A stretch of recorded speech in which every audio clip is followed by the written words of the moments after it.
networking and marketing are similar. You throw either money, in marketing's case, down a hole, or you throw time down a hole. That's networking. And you have no idea the ROI is going to be so squishy. Hi, everyone. Welcome to the Biz Dev Podcast, the podcast about developing your business. I'm David Baxter, your host, joined per usual by Gary Voigt. What's up, man? How are you? I'm doing good. How are you? I cannot complain. It's beautiful weather here, so it's nice. It's strangely nice. So I will soak it up. More importantly than Gary, which is not hard to do, we have our guest this evening. It's evening. It's afternoon. Whatever. Ivan Barajas Vargas, who I have known. How long have I known you? I'm trying to think, because it's been almost as long as Big Pixel's been around. I'd say 8+ years. Does that sound right? 6 or 7, yeah. Maybe you were studying 1 year or more, yeah. So 6 or 7 years. So 6 to 8 years, probably. Something like that. So I don't want to steal your thunder because you have a cool company and I want you to introduce that company. But we met, I'm trying to remember the first time we met, but your company was in its absolute infancy when we got started. And we met and we did mentorship and we did some design work for you. We're talking, this is back when I did all the design, back when they were way better than Gary's. And he's not even, we've got nothing on that. We'll edit that out. No, we'll just edit that out. we don't put out disinformation like that. Is it false news, fake news? Anyway, so we did a design for you. Man, it was a long time ago. And you guys, and I remember I was thinking to myself, man, I don't know what this guy does. Like, I knew what the product did, but I was like, I don't know if it's going to make it. And boy, have you just absolutely blown everything away. And I love that. So tell me about your company. Tell everybody about your company. Tell us what you do. Thank you, David, for the intro. And I was remembering, I think we connected when we were just exploring the idea. Maybe it was 2018, and you had launched a contest, the Big Idea, Big Pixel Challenge. The Big Idea Project. That's right. That one. We participated there, so yeah. And very cool. So we call it effortless software QA. So we help customers to automate software testing pretty fast. We created a set of tools that helps on software test automation. So usually, and for context, like developers need to test their software before it goes to production, you know that. And usually the first solution is to test it manually, but as the company to scale, that takes too much time and too much money to test. So all of a sudden, the companies have 5, 10 manual testers. Then they think on test automation. If they want to do test automation, now they need to put developers or hire SDTs, software developers in test, to automate tests with code. So that's also painful, expensive, and slow. So what we did is we created a platform with a set of tools to make this test automation effort super fast. Practically, we are automating part of the automation effort with our tool. We have a platform that helps to create tests automatically, helps to maintain the tests pretty easily and automatically as well. So in short, we call it effortless software QA, and we help the companies to automate software testing pretty fast. We don't need to hire a big team or even someone else in their team. They can do it with their current team. Is that kind of clear? That is perfect. Now, the one thing, you are the first CEO who has not actually mentioned the name of your company within 3 seconds. How do you say the name of your company? Because I know I would absolutely butcher it. Muuktest. It's M-U-K test. Muuktest. Yeah. And that means something that I don't know. So the story of the name is, so me and my co-founder, we are from Mexico. So when we were thinking about the name for the company, we went ahead and researched Aztec and Mayan words. Then we picked Mook, which means empowerment. So we empower software development teams, software engineering teams. So it's a Mayan word that means empowerment. Yeah. That's awesome. I love the story of that name, but I have to ask the question, do you have to explain that it's not muck like all the time? Yeah. Because I would just call it muck. I think surprisingly, 80% of the people gets it, but 20% goes with Mac. And I have to explain it. So actually, we were worried at the beginning because I think you brought it up when we started the company. And we brought it up and other people brought it up. But as the time has advanced, almost everyone says smoke by default, but there's still 20% of people we talk to. They might say smoke. Yeah. I am definitely in the bottom 20%. So that makes sense. So your idea is to automate. This speaks to, so as you know, we build UX and software products. And so this is near and dear to our heart because clearly this is something we do. Now we don't automate it. We are not customers of Muuktest, even though I might change that at some point. But because we do it, we are exactly what you described. Our company, we have testers who do it manually. So, which is strangely in my world, that's unusual. Most people have no testers at all. Most software developers, unless you're talking about big companies, but most software developers, the developers do all the testing. And one thing that is 100% true is developers are horrible testers and they should never do that. But that's where most development, especially smaller shops, and including us, I'll be honest, at first 5 or 6 years of Big Pixel, we tested our own stuff, right? And what that really meant is the client tested their stuff. And that doesn't go well.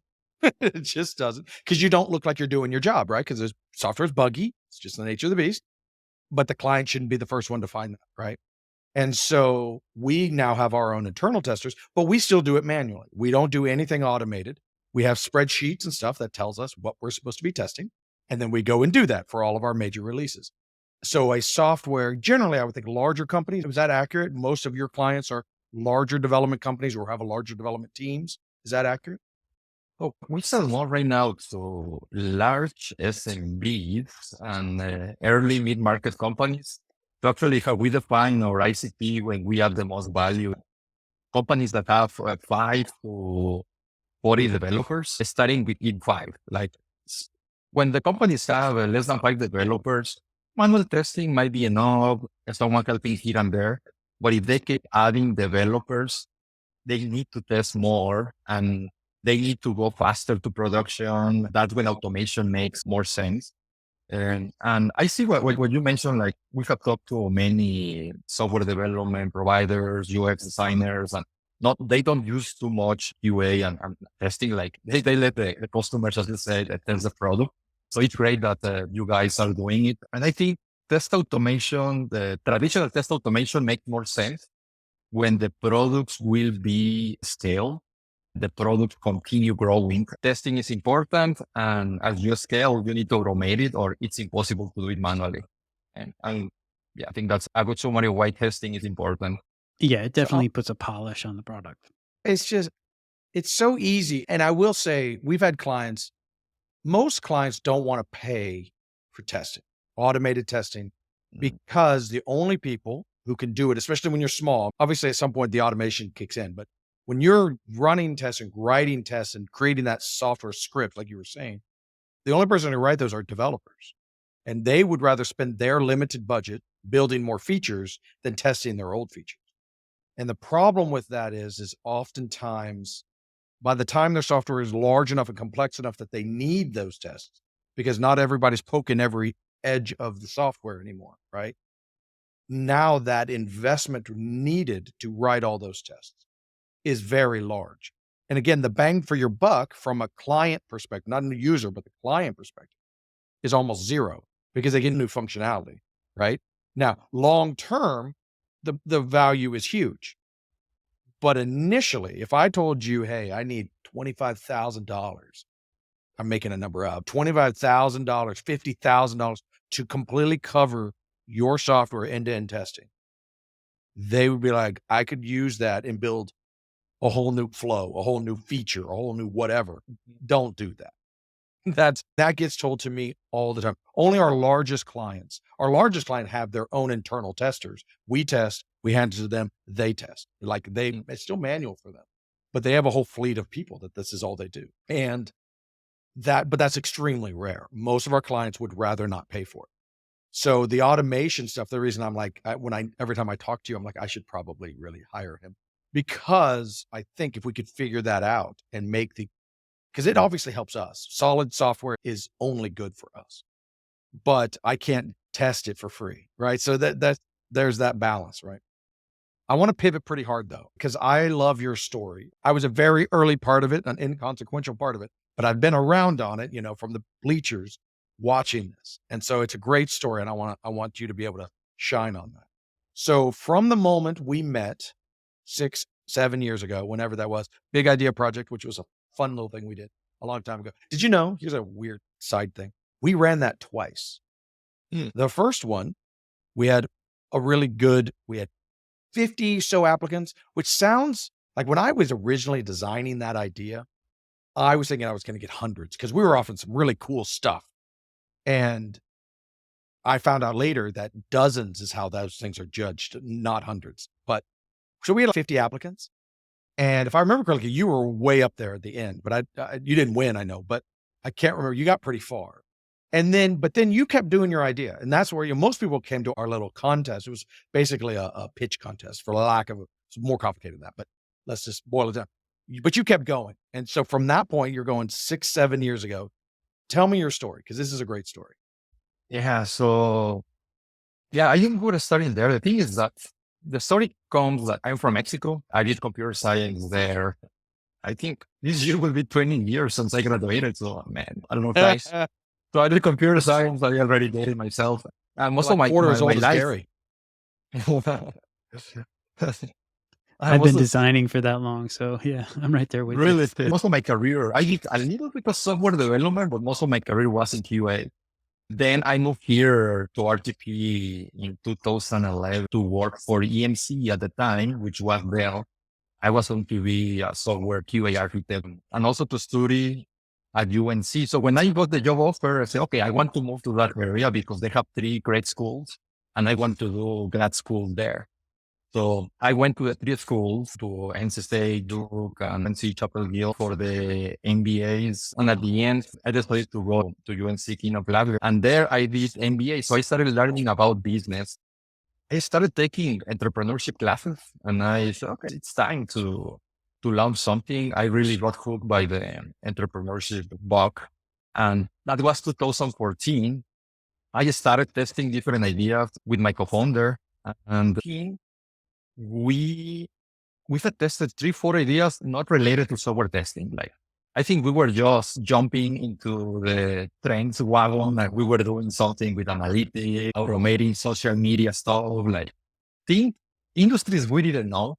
So 2018, like we got accepted in a Google incubator in American Underground. And they told us that we had an idea there to make more efficient use of food by the restaurants. Like instead of they throwing them, how can they get some money back from tax incentives? Like something we didn't know anything about. And they told us, hey, that's cool. But do you have any other idea? They, okay, we want to automate software testing with AI. And me and my co-founder, we said, okay, I was a QA architect. I was seeing how difficult it was test automation. He was a software architect at IBM at the time. And we saw how difficult also it was to automate this there. And we said, what the heck are we doing? Like focusing on other things we don't know. So 2018, when I met you, we just had the idea. And then we started building a prototype. 2019, we launched the prototype. That took us to Boston Mass Challenge, the accelerator in Boston. And that also led us to win the NCIDEA grant in 2019, the seed grant. That was the first money we got. Until that point, we were bootstrapping. And then 2019 was when we had a prototype and we said, okay, we need to go full time. So we were just thinking about the idea and then had a prototype. We went full time 2019. By the end of 2019, 2020, we had a commercial product that could be used, that we felt decent charging for that. We could say that's our definition of commercial product. That took us to Techstars, which is also one of the best accelerators. Then we earned an NSF grant, SBIR, because we are applying AI to software testing. We applied for NSF grant.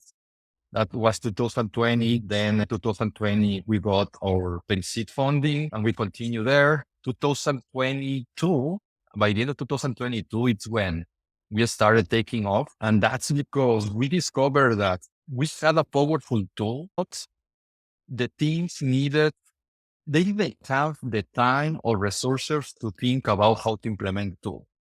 So we say, okay, the tool is powerful, but we are seeing that the customers that are being successful are the ones that have QA experts, but there is a big market that they don't have QA experts to implement the tool. Even the tool was no code and used AI. Customers needed to think what to test and how to test it.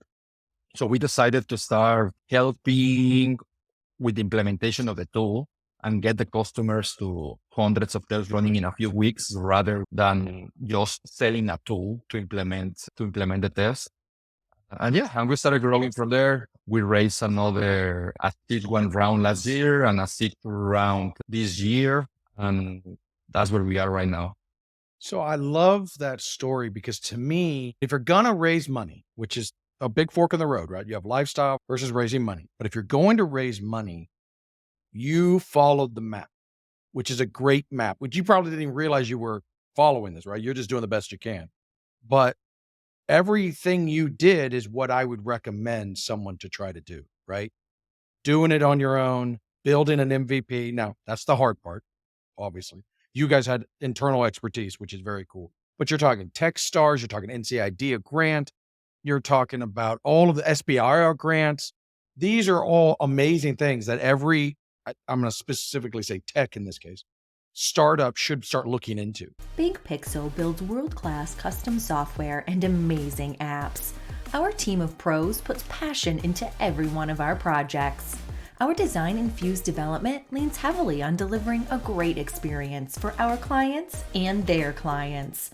From startups to enterprises, we can help craft your ideas into real-world products that help your business do better business. Because all of these are sources of funding and in mentorship and expertise and things that people don't know about. If you don't know about NCID, that's a North Carolina thing. So if you're outside of North Carolina, it is not. But I would hope that every state or most states have something equivalent. I would hope. I don't know that, but gosh, if you don't, every state needs to have that, which is basically the government finds really cool startups and gives them money to continue their ideas, like $50,000. And they have several different versions of it now, but every state should have that if they don't. But anyway, like something like Techstars, did they give you money or is that purely a mentorship kind of thing? There's give money, but they see it's investment. Okay, so there's an Mass equity. Challenge They take is just some equity. mentorship. Yeah, we went first to Mass Challenge. Mass Challenge is, Okay. I think, according to PitchBook, is the third best accelerator in the world, and they don't take equity. They don't give you money. They give you network and mentorship. Techstars, they invest in you. They are part of your investors, and they give you money. They invest, and also mentorship, network, and the whole program. Yeah. So would you, I know it's like naming your favorite child, but would you say if I have a tech idea, would you say that is the right order of those? Or would you say which one's your favorite? You know what I'm saying? Or is that just like, I love them all equally? For the accelerator, Mass Challenge Yeah. and Techstars, I mean? Mhm.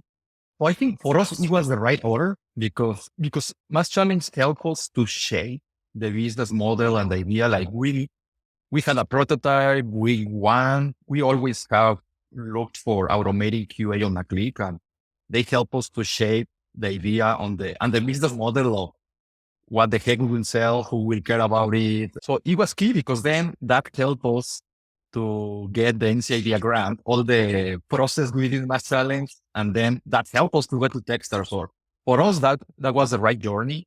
But I have seen companies doing the opposite, and they have been successful. Like sometimes they go to Techstars first, and they then go to Mass Challenge because it adds value on the network side. So I think, but Mass Challenge, they give a prize to one of the winner companies. I think it's total prizes now, but they select within our time. It was 100 companies, I think so, finalists.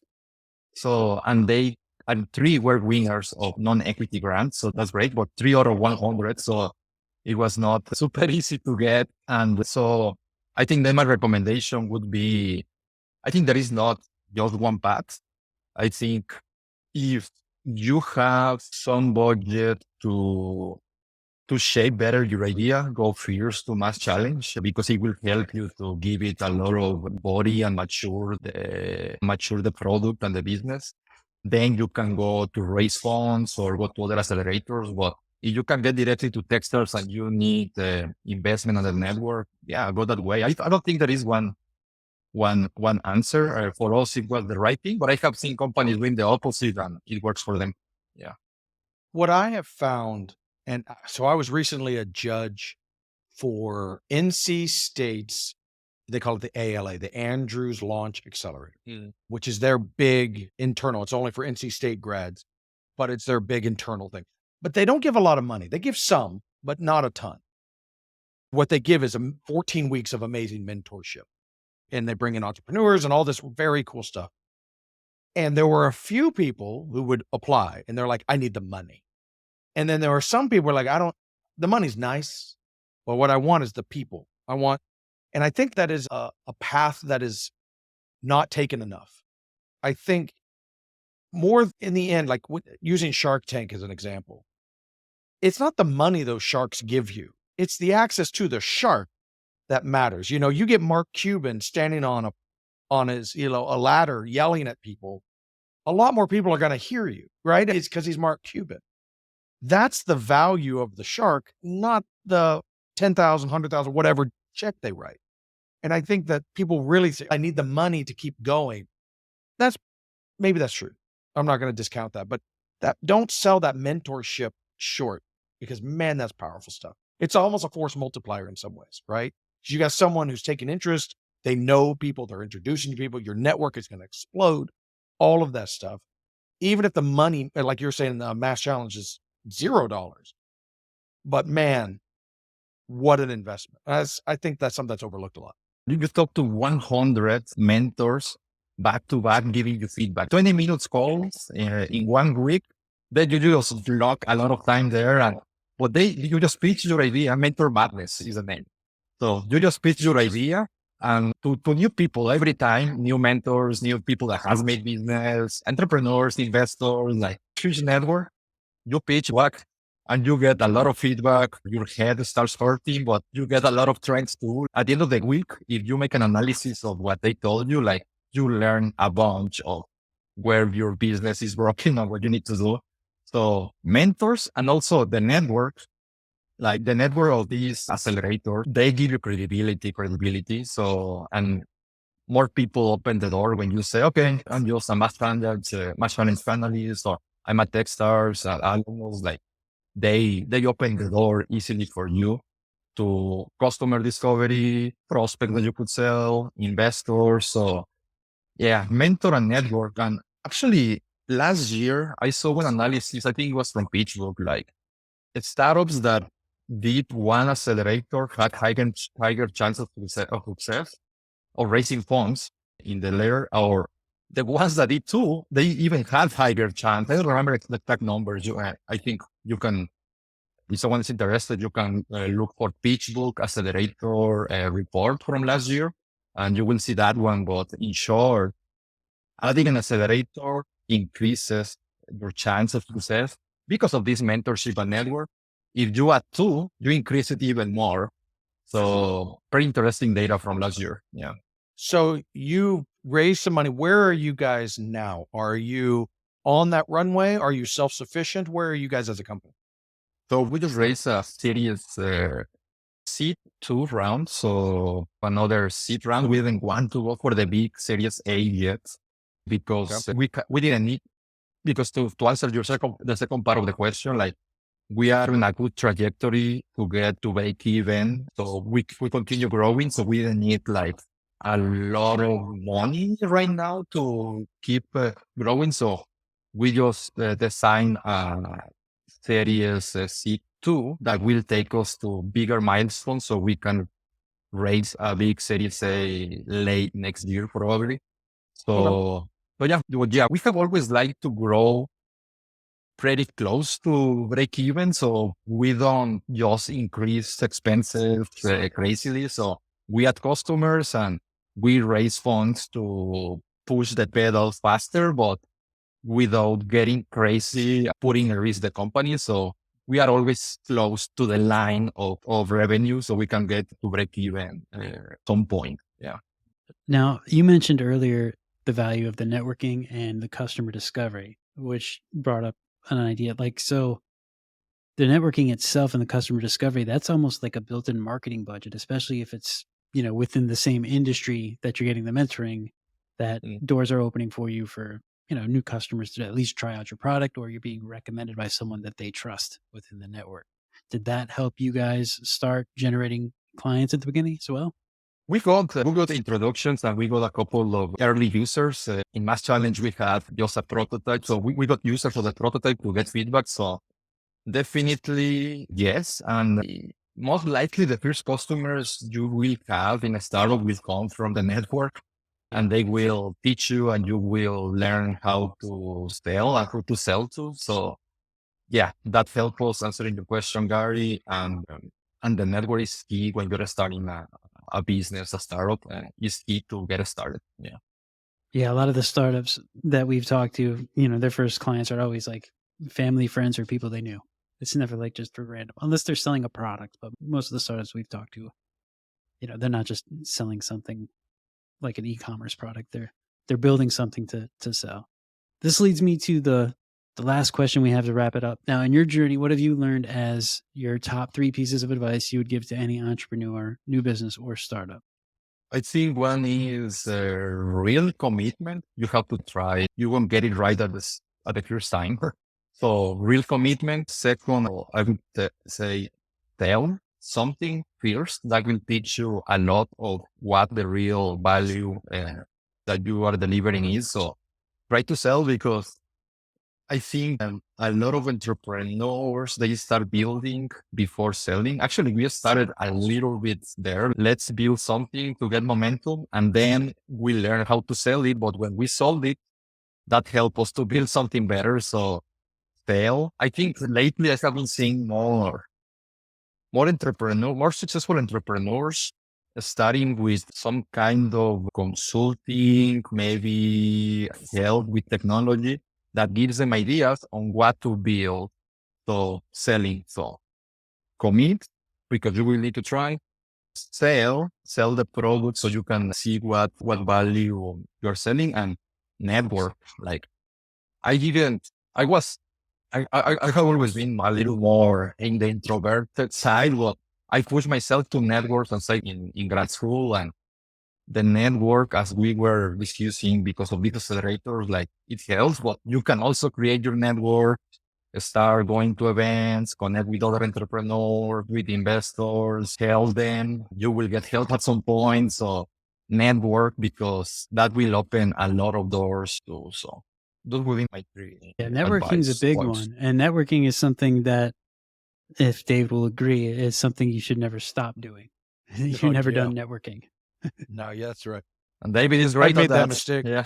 You stopped for a while because you were great. When we met, you were networking all over the place. Yeah. I find networking is a force multiplier in that you don't, it's weird. It's Gary would agree with this. Networking and marketing are similar. You throw either money, in marketing's case, down a hole, or you throw time down a hole. That's networking. And you have no idea, the ROI is going to be so squishy, but if you don't do it, your company will be half the size that it should be, right? If I don't go to those networking events, I felt that actually. I quit, COVID helped, of course, which everything died at that point. But I had this hubris. I was good enough, whatever. I was, we're successful enough, whatever, stupid. And everything just slowed down. The calls stopped coming. Just the momentum of as a company was slowed down. Network and marketing is the same thing. That's a different conversation, but same kind of thing. You throw money in that hole, but if you don't do it, things just start slowing down. Anyway, yes. Okay, now if anybody wants to learn more about your company, or maybe more about you, how can they reach out? How can they get in touch? Yeah, we have the website muuktest.com, or you can reach out to me, Ivan, at muuklabs.com. So muuklabs.com, and happy to connect with in LinkedIn also with anyone that wants to connect.